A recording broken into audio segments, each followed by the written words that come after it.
대표님, 네.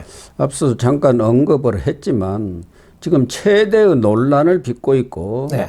윤석열 대통령 측에서도 특히 지금 뭐 공격이랄까 네.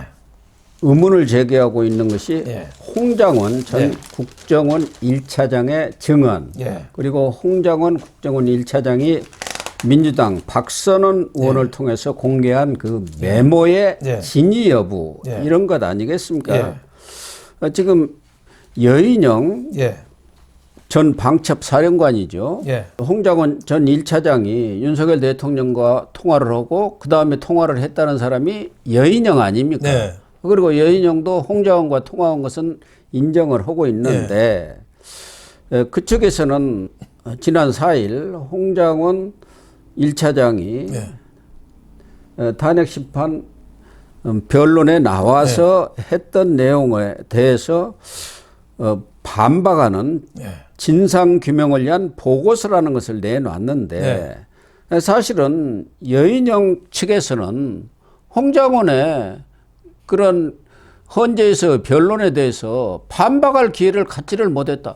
왜 그러냐면 여인영이 먼저 그날 같이 출석을 했는데 증인신문이 끝나고 그다음에 홍장원이 했단 말이에요. 그래 홍장원은 여인영의 말을 듣고 이제 또 변론을 했으면 그것에 대해서 또 같이 뭐 대지신문을 한다든가 해서 이렇게 해야 하는데 헌재가 그걸 안 하고 있으니까 여인영 변호인단이 이런 보고서까지 나가고 조목조목 홍장원의 그 변론이랄까 또 메모의 그 조작 가능성을 지금 제기하고 있는 거 아닙니까? 그렇죠. 그중에서 저는 관심을 끄는 게 홍장원의 국정원 1차장 바로 선임이 박선원 의원 아닙니까? 그렇죠. 홍장원이가 모셨던 사람 아닙니까? 그렇습니다. 그리고 지금 박지원 의원은 홍장원이 비서실장으로 모셨던 사람이에요. 홍장원이 아마 능력은 있었던 것 같아요.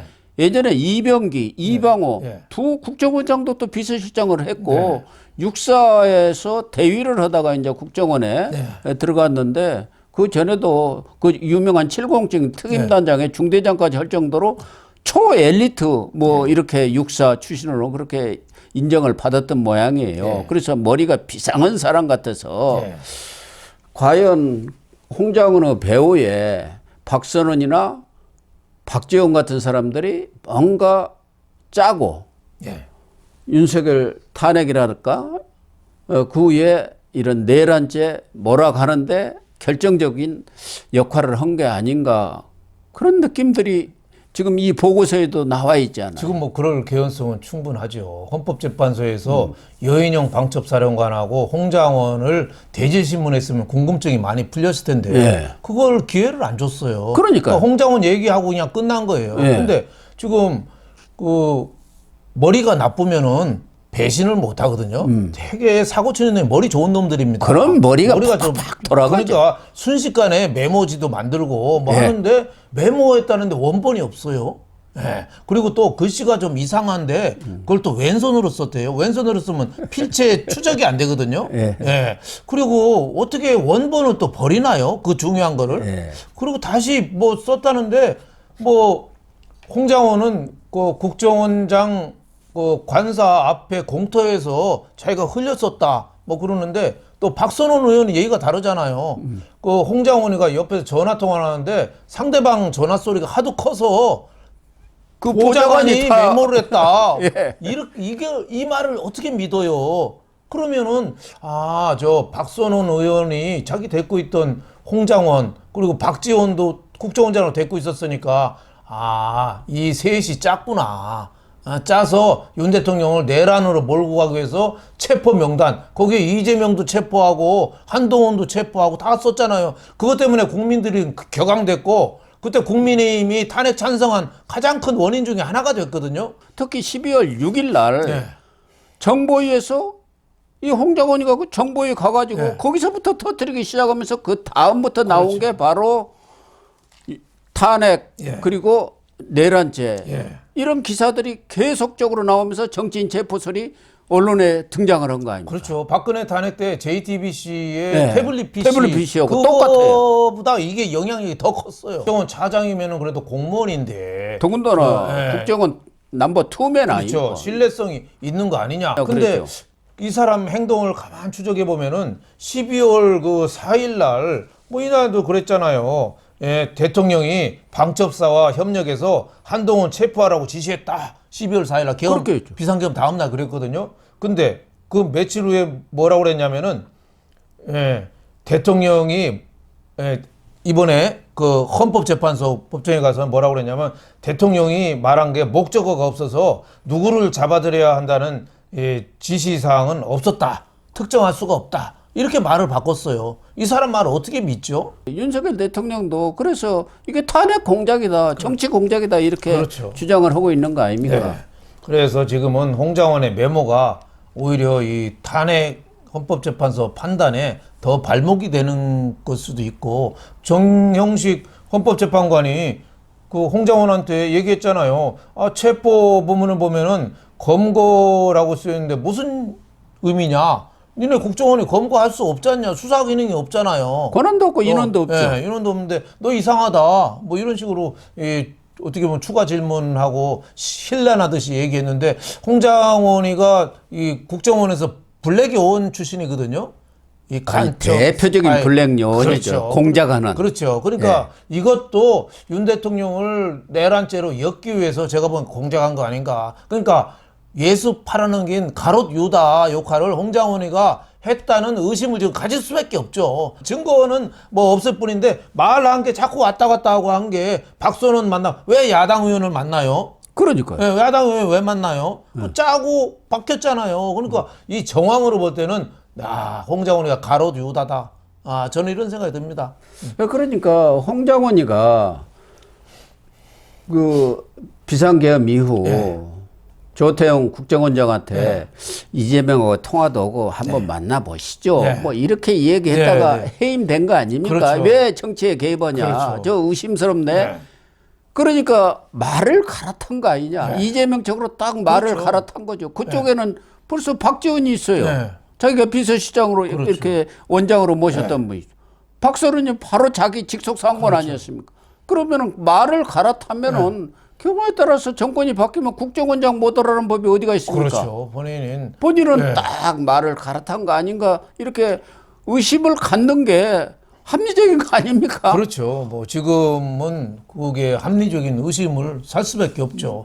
헌법재판소에서 불신받는 거는 홍장원에 대해서도 좀 국민한테 대질신문해서 분명하게 좀 이 판단할 수 있게 국민들이 그래야 되는데 그 기회를 막아버렸어요. 그러니까 헌법재판소가 더 불신을 받는 거고 홍장원이가 사실 이게 메모지만 이거 포탄이거든요. 예. 근데 왜 원본이 없냔 말이에요. 국정원 블랙 요원 핵심이 원본을 버릴 수가 없는 거 아닙니까? 아니, 자기를 그런 지킬- 사람은 그걸 쥐고 있어야 그렇죠. 나중에 문제가 될 때 탁 내놓는 거 그렇죠. 아닙니까? 그렇죠. 그런데 어떻게 원본을 없앴다는 건 원본이 원래가 없는 거죠. 그렇죠. 없는 아니, 게 예. 없앤 게 아니라 없는 거예요. 그렇죠. 그러니까 조작의 냄새가 물씬 풍기니까 이 홍장원은 이거 바로 구속시켜야 됩니다. 그래서 제대로 수사를 해야 돼요. 아니 그래서 네. 제가 의문을 갖는 게 그동안 지금 검찰, 경찰, 네. 공수처는 완전히 민주당의 무슨 하부 기관처럼 움직이고 있으니까 왜 이런 사람을 불러서 수사를 안 하느냐 이거예요. 그렇죠. 네 메모 어떻게 됐냐? 너 진짜 공터에서 받아 쓴 거냐? 왜 왼손으로 쓰냐? 아니 글씨 먼쩡하던 거 왜 왼손으로 써요? 예. 그러니까 누가 봐도 거짓말을 하고 있는 게 자꾸 보이는 거죠. 그러니까 여인영 방첩 사령관 변호인이 뭐 얘기하잖아요. 홍장원 체포자 명단은 꾸며낸 거다. 비상계엄을 내란죄로 왜곡하는 촉매적이 됐다. 뭐 이러면서 여러 가지 얘기를 했잖아요. 검거 요청이라든지 축차 검거 후 방첩사 구금시설 감금, 뭐 1, 2차 뭐 검거 차례 뭐 이런 거 이재명, 우원식, 한동훈, 김민석, 김어준, 조국 이런 명단이 다 뻥이라는 거죠.